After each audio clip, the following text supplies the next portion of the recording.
South India shopping మాల్లో block buster ఆషాఢం #1 kilo sale. మోడలింగ్లో తెలుగులో మీరు ఎంత అచీవ్ చేశారో ఈ రెండు తెలుగు రాష్ట్రాల్లో, ఈవెన్ ముంబై కానీ యూఎస్ కానీ ప్రతి దగ్గర కూడా మోడలింగ్ రంగంలో మీ వర్క్ నడుస్తూనే ఉంటుంది. సో మీరు ఎంత అచీవ్ చేశారో అందరికీ తెలుసు. సో ఒక జనరేషన్ ఇప్పుడుండే జనరేషన్లో పిల్లలు మోడలింగ్లోకి రావాలంటే సో మీరు ఏం సలహాలు ఇస్తారు? సో మోడలింగ్ ఆ రంగంలో దాంట్లో ఉండే డెవలప్మెంట్ ఎలా ఉంటుంది, వాళ్ళ కెరీర్ ఎలా ఉంటుంది? సో ఏ సలహా ఇస్తారు మీరు? See at the age of 15 years నుంచి మోడలింగ్ చేస్తున్నాను కాబట్టి it's been long way journey for మా. ఓకే. సో నేను చాలామందికి చెప్పేది ఏంటంటే, మోడలింగ్ నమ్ముకొని మీ చదువుని మీ ఉద్యోగాల్ని వదులుకోవద్దు. మోడలింగ్ అనేది జస్ట్ ఎ హాబీ.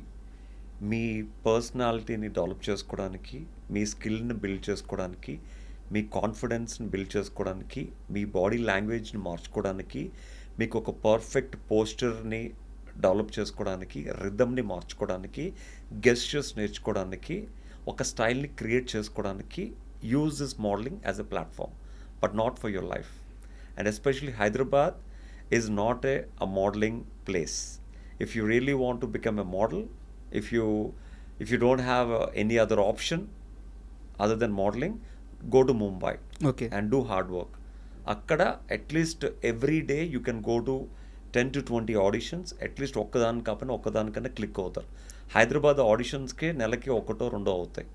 సో హైదరాబాద్ని నమ్ముకుని మోడలింగ్లో దిగద్దు. మిమ్మల్ని మార్చుకోవడానికి, మేక్ ఓవర్ అవ్వడానికి దిగండి. I'm there for 100% for them, but not to change their careers. Okay. To change their personality, come to me. Not to change their careers, don't come to me. మిమ్మల్ని నేను approach అయినప్పుడు big boss గురించి నేను చాలా తక్కువ మాట్లాడతాను అని చెప్పాను. సో నాకు తెలిసి నేను చాలా తక్కువే మాట్లాడాను. బట్ ఒక 2 క్వశ్చన్స్ ఉన్నాయి సార్. ఇప్పుడు బిగ్ బాస్ 9 స్టార్ట్ అవ్వబోతుంది. ఓకే. సామాన్యుడికి ఛాన్స్ అని చెప్పి ఒక ప్రకటన రిలీజ్ చేశారనమాట. సో కూడా పార్టిసిపేట్ చేస్తారా? నాకు ఇంట్రెస్ట్ లేదు సార్. ఇప్పుడు లేదు. ఓకే. పైగా చేసే అంత స్థాయి కూడా నాది కాదు ఇప్పుడు. ఓకే. సో అది ఫ్యూచరు. అండ్ నిజంగా ఒక సామాన్యుడికి ఛాన్సు అంటే అక్కడంతా చాలా జెన్యున్గానే జరుగుద్ది. జెన్యున్గా జరుగుతుంది అనడానికి ఎగ్జాంపుల్ నా సీజన్లో గణేష్ రావడం. ఓకే. అతను ఒక కామన్ మ్యాన్గా లోపలికి వచ్చాడు.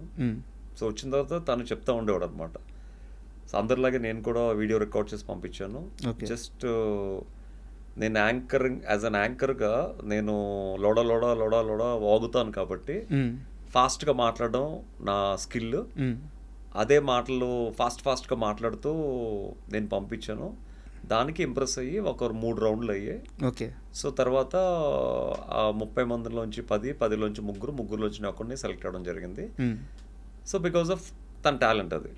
సో అలాగే బయట కూడా అంటే మీ టాలెంట్ బిగ్ బాస్కి ఉపయోగపడుతుంది, బిగ్ బాస్ షోకి హెల్ప్ అవుతుంది అంటే డెఫినెట్గా దిల్ టేక్ యూ. అంటే ఈ క్వశ్చన్ ఎందుకు అడిగానంటే సార్, కొన్ని లక్షల మందికి ఖచ్చితంగా బిగ్ బాస్ అంటే ఇష్టం ఉంటుంది. దాంట్లో పార్టిసిపేట్ చేసే ఛాన్స్ వస్తే ఎవరు వదులుకోరు అనమాట. సో అందరికీ ఇప్పుడు ఈ ప్రకటన వచ్చినప్పటి నుంచి అందరికీ కొంత డౌట్ ఉంది. నిజమేనా, మేము వీడియో చేస్తే సెలెక్ట్ చేస్తారా, మేము చెయ్యాలా వద్దా? వీడియో చేస్తే సెలెక్ట్ చేయరు. ఆ వీడియోలో సెలెక్ట్ చేయాల్సిన క్వాలిటీస్ ఉంటే సెలెక్ట్ చేస్తారు. ఓకే. సో అంతా జెన్యూన్ అని చెప్తారు. యా అంటే సీజన్ 2లో జెన్యూన్గానే అనిపించింది. మరి తర్వాత సీజన్స్ నాకు తెలియదు కానీ, సో సీజన్ 2లో అయితే జెన్యూన్గానే ఇంటర్వ్యూస్ అయ్యాయి, జెన్యూన్గానే మనోడు లోపలికి వచ్చాడు. బట్ ఆబ్వియస్లీ టాలెంట్ని ఎవరు ఆపలేరు, టాలెంట్ని ఎవరు కిల్ చేయలేరు. కాబట్టి మీకు టాలెంట్ ఉంటే ఆ టాలెంటే మిమ్మల్ని కాపాడుతుంది, మీకు ఆపర్చునిటీ కూడా ఆ టాలెంట్ ఇప్పిస్తుంది. సార్ బిగ్ బాస్కు సంబంధించి లాస్ట్ క్వశ్చన్ సార్. సీజన్ 2లో మీతో పాటు పార్టిసిపేట్ చేసిన చాలా మందితో మీకు అక్కడ కొన్ని గొడవలు అయినాయి. సో బయటకు వచ్చిన తర్వాత కూడా కొందరితో అవి అలాగే కంటిన్యూ అయినాయి. సో నేను వాటి మూలాల గురించి, వాటి పూర్తి వివరాల గురించి నేను ఏం ప్రస్తావించను. ఇప్పుడు ఈరోజు నా ముందున్న కౌశల్ మనసులో వీళ్ళందరితో నేను గొడవపడ్డాను. వీళ్ళల్లో ఒక్క వ్యక్తిని నేను ఇంకొంచెం మంచిగా ఉంటే బాగుండేది, అతనితో ఇప్పుడు మాట్లాడాలనిపిస్తుంది, ఆమెతో ఇప్పుడు మాట్లాడాలనిపిస్తుంది, ఆ గొడవలన్నీ మర్చిపోయి ఆ ఒక్క వ్యక్తిని అయితే మిస్ అవుతున్నాను అని వాళ్ళందరిలో ఒక వ్యక్తి పేరు చెప్పమంటే ఎవరైనా ఉన్నారా లేరా? ఉన్నారు. ఎవరు సార్? నాని గారు. అవును, నాని గారికి మీకు మీ fans actually I want to tell one thing seriously అండి. Nani garu is very very genuine, very lovable person. నాకు ప్రతి శనివారం నాని గారు మా ముందుకు వచ్చినప్పుడు నేను ఎప్పుడు నాని గారిలో ఉదయ్ గారిని చూసేవాడిని. ఓకే. ఇన్ఫ్యాక్ట్ నేను డైరెక్ట్గా చెప్పాను కూడా, మీరు మా ఫ్రెండ్ ఉదయ్ కిరణ్లా ఉంటారండి, so you look same exactly, so can I make friend, can I be a friend with you అని. అది టెలికాస్ట్ అవ్వలేదు, Okay. బట్ నేను జెన్యున్గా అడిగాను. ఓకే. అరే కౌశల్ మళ్ళీ భలే వాడివే, లెట్స్ బీ అ ఫ్రెండ్స్ అన్నారు అతను. ఓకే. బట్ యాజ్ దిస్ ఇంటర్వ్యూలో నాని గారు చూస్తారో లేదో తెలియదు కానీ జస్ట్ బికాస్ ఆఫ్ ఆ ట్రోలింగ్ ఏదైతే అంటే ఎవరైతే నన్ను అభిమానించేవారో, నాని గారు తనిష్ని, తేజస్విని సపోర్ట్ చేస్తున్నారని ఒక ఉద్దేశంతో నాని గారిని చాలామంది ట్రోల్ చేశారు, విచ్ ఈస్ వెరీ రాంగ్, చాలా తప్పు యాక్చువల్గా. తను హోస్ట్గా తన బాధ్యతను తను నిర్వర్తించారు యాక్చువల్గా. బట్ నిజంగా చెప్పాలంటే తను ఒక సైడ్ తీసుకుని ఎవరి గురించి మాట్లాడలేదు. మాట్లాడారు అనుకుని చాలామంది ట్రోల్ చేశారు. బయటకు వచ్చిన తర్వాత నాని గారు తలుచుకుంటే as a producer he can give me lot of films. నేను నాని గారి season winner, I'm Nani winner. So తలుచుకుంటే నాకు డెఫినెట్గా అతని సినిమాలో డెఫినెట్గా మంచి క్యారెక్టర్స్ ఇచ్చేవారు. అతను తలుచుకుంటే చిటికలో పని అది. బట్ నా ఫ్యాన్స్ మేబీ వాళ్ళెవరో కూడా నాకు తెలియదు. నేను లోపల ఉన్నప్పుడు కౌశల్ ఆర్మీ అని కొంతమంది చేసిన ట్రోలింగు, కొంతమంది చేసిన వీడియోసు, ఆ కొంతమంది తిట్టిన తిట్లు, నేను తిట్టానని నేను తిట్టానని అనుకున్నారేమో నాకు తెలీదు. అంటే బట్ వాళ్ళ బయట విన్న వాటికి లోపల నాకు ఎటువంటి సంబంధం లేదు. మేబీ తనకి బయట జరిగిన వాటికి అతను రియల్గా హర్ట్ అయ్యి మేబీ బిగ్ బాస్ తర్వాత అసలు బిగ్ బాస్ గురించి ప్రస్తావన కానీ బిగ్ బాస్ కంటెస్టెంట్స్ని కలవడం కానీ ఎప్పుడు చేయలేదు యాక్చువల్గా. మేబీ తను జెన్యున్గా ఆ బిగ్ బాస్ టైంలో తను ఫేస్ చేసిన ప్రాబ్లమ్స్ అయి ఉండొచ్చు. బట్ సిన్సియర్గా యాజ్ ఐ డ్రీమ్ సాక్షిగా చెప్తున్నాను, నాని గారు అంటే నాకు ప్రత్యేకమైన అభిమానం, ప్రత్యేకమైన గౌరవం, ప్రేమ అన్నీ ఉన్నాయి. బిగ్ బాస్ నుంచి బయటకు వచ్చిన తర్వాత నాని గారిని కలవడానికి చాలా ట్రై చేశాను. బట్ తను ఎప్పుడూ షూటింగ్లో బిజీ ఉండి అవ్వలేదు. కానీ బట్ యాక్చువల్గా నాని గారిని కలిసినప్పుడు కూడా ఇదే చెప్తాను యాక్చువల్గా, అంటే బయట జరిగిన వాటికి లోపల నాకు లింక్ పెట్టద్దు అని.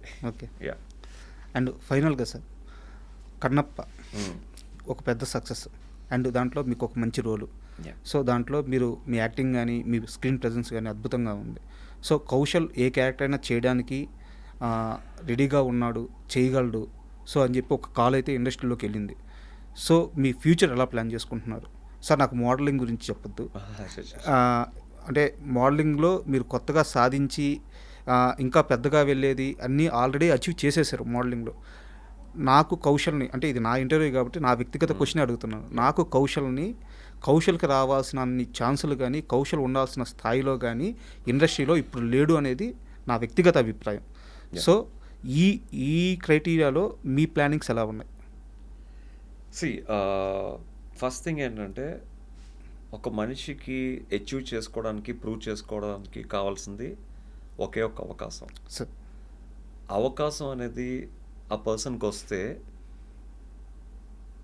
తన జీవితంలో ఉన్న ఆ బాధని, ఆ కసిని ఒక్కసారి ప్రూవ్ చేసుకుని he will show the best. అలా చాలామంది యాక్టర్స్ ప్రూవ్ చేసుకున్నారు ఒక్క ఆపర్చునిటీతో. As you know that Bigg Boss అనేది ఒక ఆపర్చునిటీతో ఎన్ని రోజులు ఉన్న ఆ కష్టాన్ని ఎలివేట్ చేసుకోవడానికి ఈజీ వే దొరికింది కాబట్టి ఐ ప్రూవ్డ్ మై బెస్ట్. అలాగే సినిమాల్లో కూడా ఏ అవకాశం వచ్చినా దట్ ఒక్క అవకాశం విల్ చేంజ్ మై లైఫ్. అది ఎవరి ద్వారా అవకాశం వస్తుంది, ఏ డైరెక్టర్ ద్వారా అవకాశం వస్తుంది, ఎలాంటి క్యారెక్టర్ వస్తుంది, ఎలాంటి టైంలో వస్తుందో నాకు తెలియదు. కానీ that one opportunity will change my life and I'm ready for any opportunity, any kind of role, any performance role. ఎందుకంటే ఎట్ ద ఏజ్ ఆఫ్ 4 నుంచి ఐఎమ్ ఇన్ టు థియేటర్స్ కాబట్టి చైల్డ్ ఆర్టిస్ట్గా ఎన్నో నాటికలు వేశాను, ఎన్నోసార్లు బెస్ట్ యాక్టర్ అవార్డు వచ్చింది, national best actor కూడా అవార్డు వచ్చింది. 3 తరాలు మా తాతయ్య గారు ఇండస్ట్రీకి వద్దాం అనుకున్నారు, అవ్వలేదు. మా ఫాదర్ వద్దాం అనుకున్నారు, చేశారు, కష్టపడ్డారు, మంచి ఆపర్చునిటీ లేక రిటైర్ అయిపోయారు. Now it's my time. అంటే నేనేదో స్టైలిష్గా ఉన్నానో లేకపోతే యాటిట్యూడ్ అనో దయచేసి అనుకోవద్దు. I'm very very ground to earth. నేను చాలా పేషెన్స్తో ఉంటాను. చాలా లో లెవెల్ నుంచి వచ్చాను. ఎలాంటి క్యారెక్టర్ అయినా నేను న్యాయం 100% చేస్తాను. నా లుక్స్ని, నా ఫేస్ని, నా పర్సనాలిటీతో జడ్జ్ చేయొద్దు. మీ క్యారెక్టర్ని మాత్రం దృష్టిలో పెట్టుకుని ఆ క్యారెక్టర్ ఇవ్వండి. 100% జస్టిస్ చేయకపోతే ఇమీడియట్గా first day you can make me get out actually. Sir and ఫైనల్గా సార్, నేను మిమ్మల్ని అప్రోచ్ అవ్వడానికి కారణం ఏంటంటే, సో మీరు లైఫ్లో ఎక్కడెక్కడ సాధించాలో అక్కడక్కడ సాధించేశారు. ఫ్యామిలీ కోసం ఏం చేయాలో చేసేసారు. అది మా ఆవిడ నడుపు తెలుసు. అంటే మాకు తెలుస్తుంది కదా సార్. సో మీకు ఎవరెవరిని కంఫర్ట్ పొజిషన్లో పెట్టాలో పెట్టేశారు. మీ డ్రీమ్ కోసం ప్రయత్నం చేస్తున్నారు. సో మీ మైండ్ సెట్ చాలా కరెక్ట్గా ఉంది. సో ఇంత కరెక్ట్ మైండ్ సెట్ ఉన్న మనిషి ఇండస్ట్రీలో వచ్చే వాళ్ళకి, ఇక్కడ ఇండస్ట్రీలో ఉండడానికి ఎలాంటి ఆలోచన విధానం ఉండాలో తెలియజేస్తాడు కాబట్టి మిమ్మల్ని నేను పిలిచాను. అండ్ నెక్స్ట్ రాబోయే కాలంలో మీరు కోరుకుంటున్న ఆ అవకాశాలు మీకు కంపల్సరీగా వస్తాయి. సో మీరు అచీవ్ చేస్తారు. ఆ తర్వాత రోజున ఎప్పుడైతే మీరు ఆ స్థాయికి వచ్చి సక్సెస్ఫుల్గా హ్యాపీగా ఉంటారో ఆ రోజున మన ఇద్దరం మళ్ళీ ఇలాగే కూర్చొని ఓ మంచి ఇంటర్వ్యూ చేద్దాం. And thank you sir. Thank you for this wonderful interview. Thank you so much.